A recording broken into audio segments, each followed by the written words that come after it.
This is kind of probably going to be a tough video for me to make, but I know that I need to make it so other people can learn from the mistake I made, and so they can avoid doing it on their own.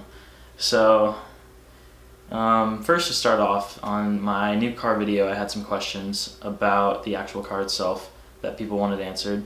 One of the main questions about the car was how many miles did it have when I got it. It had 91,412, I think was the exact number. The most asked question that I got though was how much did I pay for the car. That's where the rest of the story kind of comes into play. The market for 5.0s to get like a decent one now is like, at least where I'm around, is like $16,000 to $17,000 ish, and then a pretty good one is like $18,000 to $19,000. So I found this car for sale in Georgia for $14,000. You know, it was a good price already. But I was originally thinking about getting a 3-valve, which obviously would be cheaper than that. So that much money wasn't really in my budget. So I called and I ended up giving them a low offer. I think I offered them 12. I offered them $12,000 cash, and the salesman told me, "Hey, I'll call you back. We'll think about it." He called me back about 30 minutes later and said that they would take it, and I was actually pretty surprised by that. And that should have been my first red flag. Basically, all you really need to know about the car, and this is all I knew, was that it was a rebuilt title. So I know a lot of you are probably shaking your heads right now or something like that, and I am too, because this was stupid. But yeah, it was a rebuilt title, so I asked about the damage. I found pictures of it actually on my own, and all that happened was the car was impacted, I think, from the side or maybe the front. So they replaced the front bumper, the front left suspension, and the front left fender. There was no frame damage, nothing. The car has a strut tower brace on it, so I know the strut towers are good, the frame's good. I looked at all that after I got it. So I was like, okay, you know, there's not a huge risk here if I would get this car. And also, you know, $12,000 for a 5.0, 91,000 miles, that was about 8,000 less than my V6. Manual transmission, it's a premium, so it's got sync, you know, pretty much everything I wanted. Other than, like, you know, I would have liked the Brimbos or whatever, but, you know, small things like that. I was talking to the dealership about it a little more, and I'm not going to say the name of the dealership or the name of the salesman or the owner or anything in this video. I'll probably reveal that later. But basically, I asked if the car came with a warranty. He said, yeah, it comes with a powertrain warranty, 3-month, 3,000 miles. So that was a little peace of mind for me. So I was like, okay, you know, if I get the car, it's pretty little risk. There's no frame damage. It should drive and run fine. But I'm in Tennessee for school, and the car's in Georgia, and it was syllabus week whenever I was looking into getting this car. So I didn't have any time to go look at it. So I asked pretty much, you know, does it run and drive fine? He said, yeah. The salesman said, yeah. Other than the damage you fixed, is everything else fine on it? He said, yeah, it's all fine. So I was like, okay, you know, there's not a huge risk factor here. So I went ahead and was like, yeah, I can come grab it, I can come pick it up. And in hindsight, that's what I should have done. And again, at this part, I'm sure a lot of people are going to be like rolling their eyes or whatever. But I actually ended up having it shipped to school. I got the car shipped to my school. I was in class, I was super excited. My friend texted me, told me it was here. I ran out of class, went to pick it up, and my first look at it, I kind of realized right then, I was like, oh no, like I messed up. It was super bad on it. There was like a chunk missing out of the tire, and the shipping company has pictures of the car when they picked it up, and it actually, you can look and you can see that chunk was there when they loaded the car from the dealership. So that was like the first problem. That night I drove it to a friend's house, and he noticed that there was a missing lug nut on the front right wheel. On that same drive, I was doing a pull. I went from 3rd to 4th, and then I was going to go from 4th to 5th, and right when I went to grab 5th, clutch was all the way in, it just grinded and locked me right out. And that was the moment I knew I really messed up. Like right then, I called my dad. I was like, listen, like I need your help, I messed up, I don't know what to do. And you know, he kind of basically just told me, like, that sucks, you have the warranty on it, talk to them, see what you can do, because he kind of just, normally he helps me with this kind of stuff and kind of guides me, but this time he just was like, I guess he was kind of like a hands-off approach. He just was like, all right, go ahead and do this, which I mean makes sense. I'm 19, I'm in school, like, you know, I worked hard over the summer to make money, and he kind of let me do it on my own this time, which I wish he would have helped me. I mean, it's not like he didn't help me, but I wish he would have told me it was a bad idea from the start. I mean, he mentioned it a few times and was skeptical, but I mean, I checked through everything. The dealer had all good ratings from what I could find. They specialized in buying cars with light damage and fixing them, and you know, I should have known better. That's mainly the moral of this. So yeah, learn from the mistakes I made. You basically know the gist of the story now, but I actually have a list of everything wrong with the car now. So I'm gonna open that up and I will read it to you. While I'm pulling this up, one thing I should mention is that I felt extremely rushed into this sale. I'm not happy with my experience with this dealership whatsoever. I wish I would have never bought a car from them. I hope no one that I know ever buys a car from them again. Their customer service is subpar. They don't really want to work with me in this situation. You'll see why I'm pretty mad here in a second, because yeah, with the rebuilt title car you're going to expect some issues, but this car, it was cosmetic damage, you know. They just skipped over a lot of things that any used car dealership would check before they sold a car to someone. And any decent salespeople or people with any respect for their customers would have this stuff looked at on the car and made sure it's safe and checked every box they possibly could before they sold the car. Yeah, there's certain wear and tear that they can't exactly, you know, fix because it's wear and tear. It's an 7, almost 8-year-old car. Like, it's expected there's going to be some stuff. But the level of things wrong with this car and just the sheer number is ridiculous. I think you'll agree. So yeah, I made a mistake, but at the same time, I kind of got screwed over. Everyone I've talked to said the same thing. You can hate all you want, but like I said, this isn't like a feel bad for me video. I'm trying to teach a lesson here too. Like, don't do what I did. Like, save up your money until you can get exactly what you want. Don't go around trying to find something cheap that's out of your budget. I could have got a super nice 3-valve Mustang GT with lower miles, and I would have had money left over. That would have been the smart move, but I didn't do that. So I'm just trying to move forward from it. So the first thing that's on my list of things wrong with the car that I haven't mentioned yet is that the horn doesn't work. I found this out when I almost got in an accident. I tried to go for it and use it, didn't work, and that's happened 3 other times since then. I live and go to school in Nashville, and the drivers here aren't exactly the best. So you have these occurrences a lot.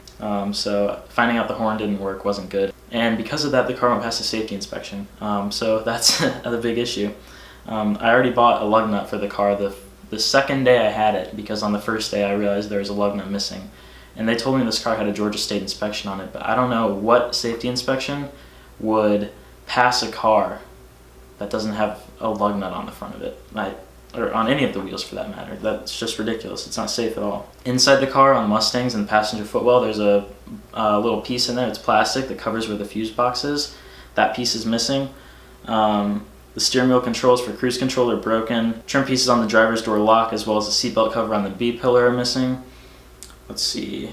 The differential whines like I've never heard before. And the salesman tried to tell me this is a common issue with these cars, but little does he know I've only had Mustangs, and my last Mustang was a 2011, and it didn't have this issue at all. It was a different gear ratio. However, he says it's a common problem or a common thing with these cars, but he must be talking about the 373 gear ratio, because my friend Kyle, you've seen him in videos, you've seen his Boss 302, he has the 373 gear ratio with the Torsen differential, and his whines a little bit, but it's not nearly on the level of mine. Mine grinds when I'm making turns at low speeds, it whines super bad when I'm turning right. It's just not good. So, and it's been like that since I had the car. One of my friends asked if it was supercharged the first time he rode in it. That's how loud it is. Like I already said, there was a chunk out of the front left tire on the sidewall. It was hanging by a thread, so I used some epoxy, put it on there, put the piece back on, just maybe so it would hold air, which it's still holding right now. The outside temperature thermometer has not worked since delivery. Even the pictures of the car on their website, the thermometer just says, or the temperature gauge on the inside of the car on the little screen by the radio just says 50 degrees. It always says 50 degrees. It could be 100 degrees outside, it'll say 50. So that means that probably wasn't plugged in after repairs, which is why I think that they failed to check and plug the horn in after they repaired the car. So just, there's a level of, there's not even attention to detail. Like any reputable shop would put the front bumper on and then test the horn. Anybody would do that before they sold the car. And any safety inspection would check that as well, but it just wasn't plugged in. The salesman tried to tell me, oh, it might be a fuse, there's no way to know. Yeah, that's true, but at the same time, like, what are the odds that part of the car that they had to put back on and that they had to fix, the horn's unplugged and the thermometer's unplugged in the same area? I find that hard to believe. So like I said already, 5th gear grinds really bad. 6th gear's grinded on me a few times. 1st gear sometimes doesn't want to go in. This is a common problem with the MT82 transmission whenever the car is cold.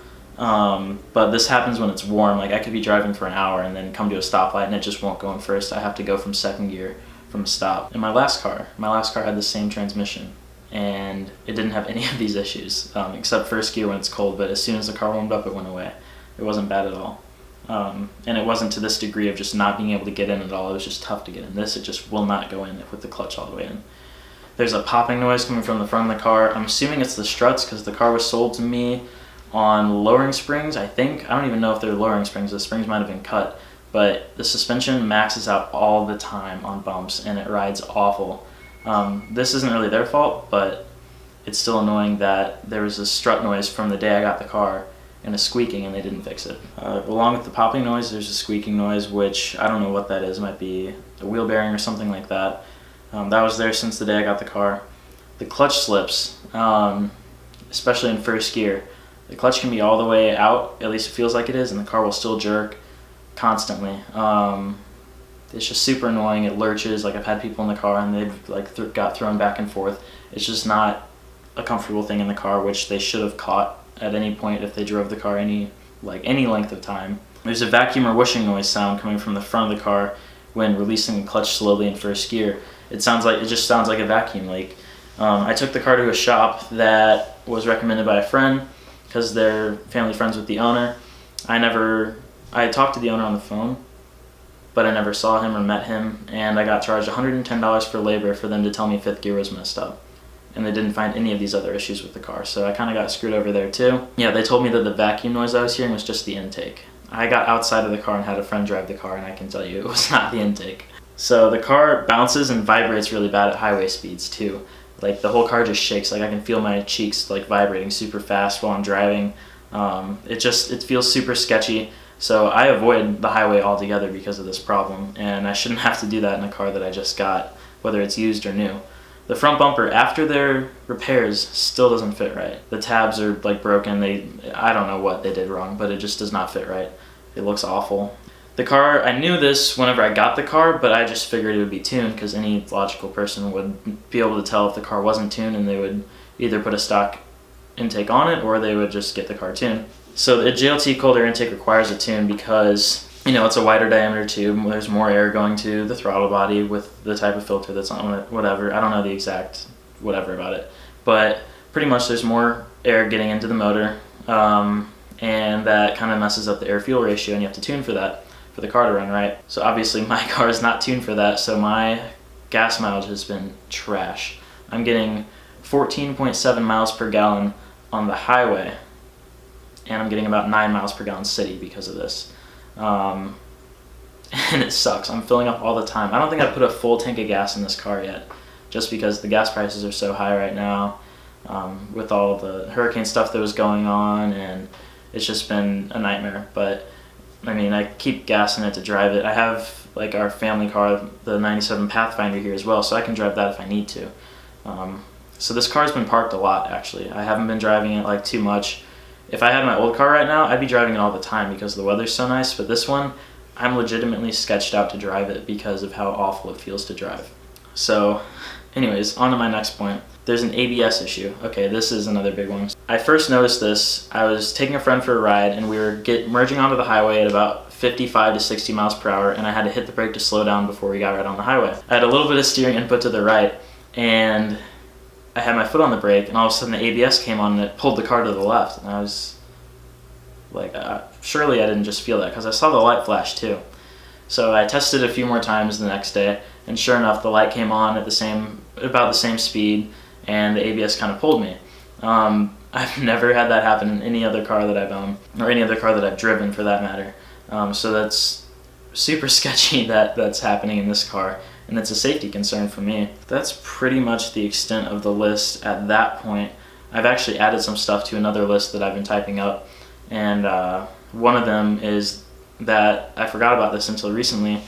The wipers on the car were shot whenever I got it too, and this isn't a big deal to some people, but like, this is just stuff that any car dealership should check before they sell the car to a customer. It was raining, I turned the wipers on, and they go across, and my vision was probably 10 times worse because there was literally no blade. I stopped at Target, I think, bought some Rain-X wipers, threw them on there, and I took the old ones off, and literally there was no blade left. You should have about that much blade when you get a new one, and there was none. Just another thing like that that's overlooked and kind of annoying, to be honest. Another big one is that the steering wheel on the car isn't actually straight whenever you're going straight.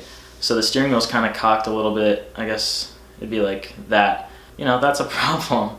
That means there's an alignment issue with the car or something along those lines that should have been caught again before they sold the car. A lot of this stuff should have been caught before they sold the car. It's powertrain related. It's safety related, a lot of it, and a lot of it's just small stuff that's kind of ridiculous that they didn't catch, like the wipers and the horn not working. Like, that's stuff that you need to know about before you sell a car. Anybody knows that. While I made the mistake of getting this car, that's on me. But I told them everything that's wrong with the car, and at first the salesman agreed to fix just the fifth gear. And then this list kept growing. So I called again.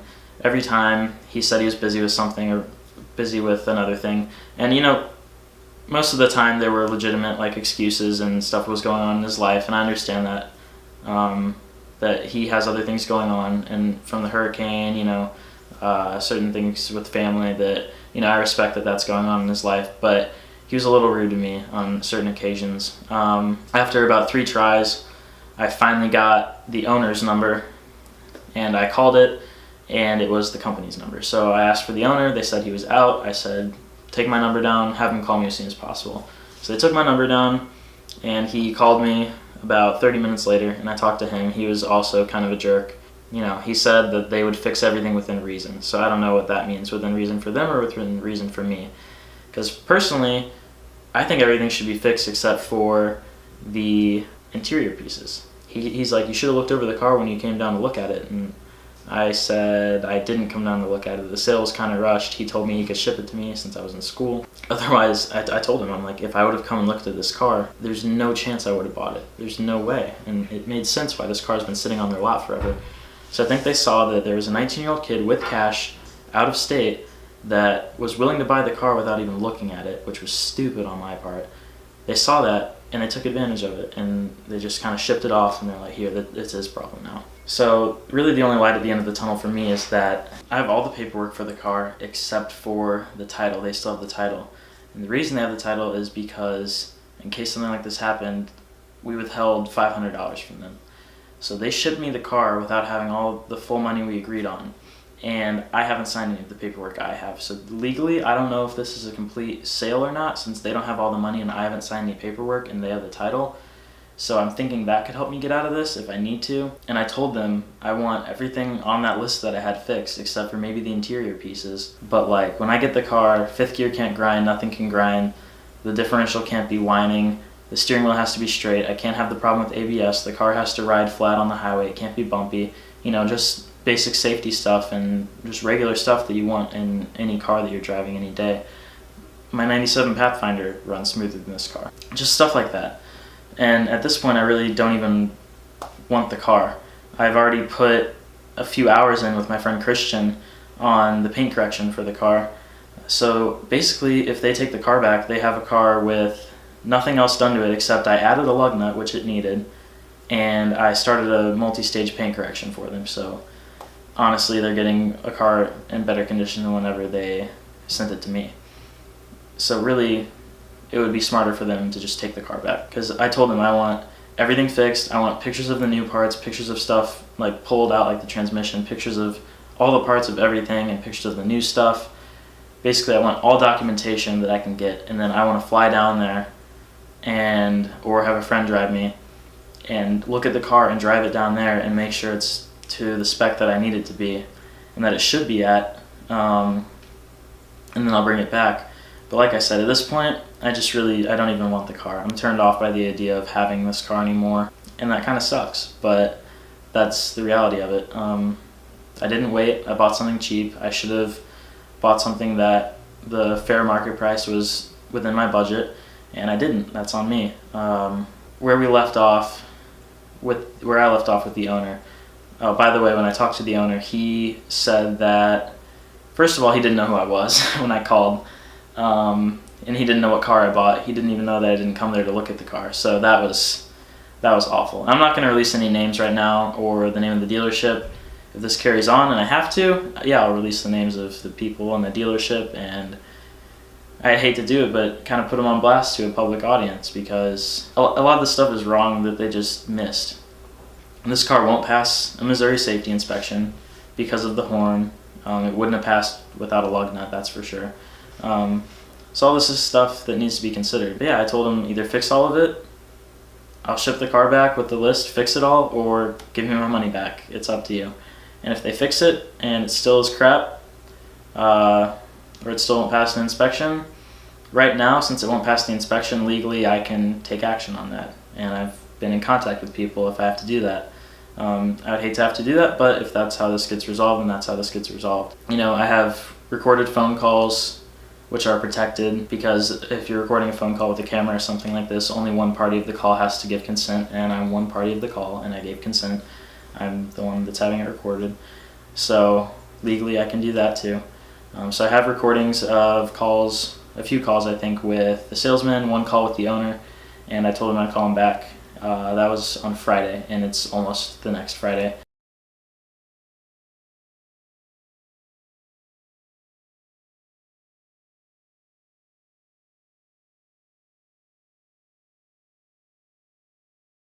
I've just been weighing up my options, talking about legal stuff to some people, and I decided that I haven't made a video in a while, so I figured people were probably wondering what was going on.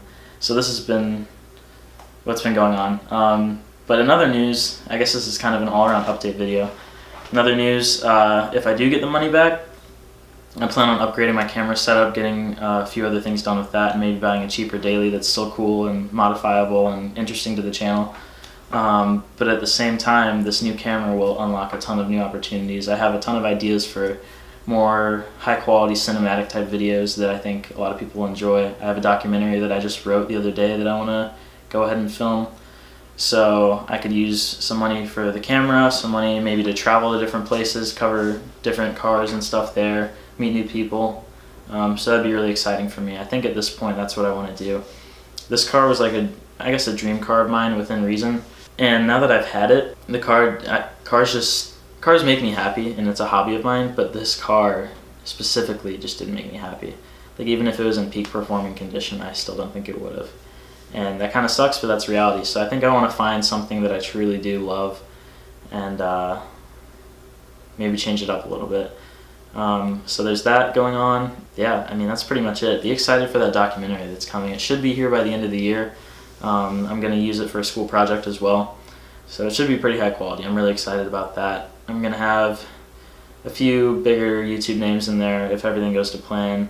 Not like bigger, but like pretty big YouTube channels that are local to where I'm at. And then just some good friends, some really cool cars that you'll get to see. And I guess that's all I'm really going to say about the video. You're going to have to wait and check it out. But that pretty much updates you on everything. I didn't think I'd be talking this long, honestly. This is a long video, so I apologize for that. But yeah, that's pretty much my whole scenario right now. Other than that, I'm at school right now. My parents have been worried about this distracting me from school, and to them, I bet they're probably watching this. It hasn't. I got a 96 on my chem exam, so there you go.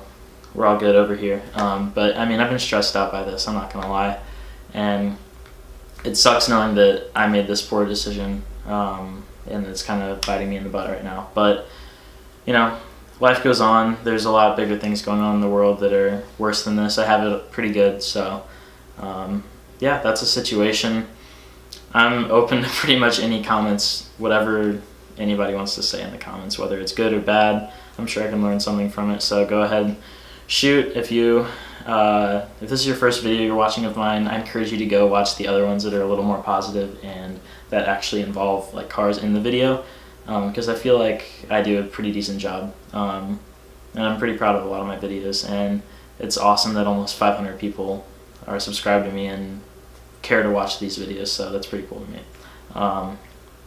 But yeah, other than that, I guess thanks for watching, learn from my mistakes, and I'll see you guys in the next video.